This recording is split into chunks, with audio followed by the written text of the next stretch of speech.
ধাওয়া পাল্টা ধাওয়ায় রণক্ষেত্র new market এলাকা। সোমবার মধ্যরাতে ঢাকা বিশ্ববিদ্যালয়ের শাহনেওয়াজ হল ও ঢাকা কলেজের শিক্ষার্থীদের মধ্যে বাধে সংঘর্ষ। দুপক্ষের ধাওয়া পাল্টা ধাওয়া ও ইট পাটকেল নিক্ষেপে উত্তেজনা ছড়িয়ে পড়ে এলাকায়।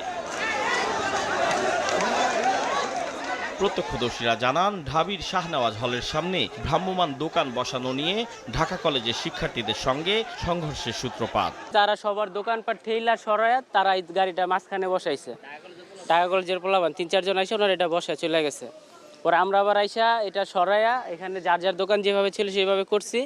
তো তখন আবার তারা আবার আসছে, আইসা তারা আবার বললো যে আমাদের গাড়ি সরাইছে কে, আমাদের দোকান এখানে না থাকলে কারো দোকান এখানে থাকবে না।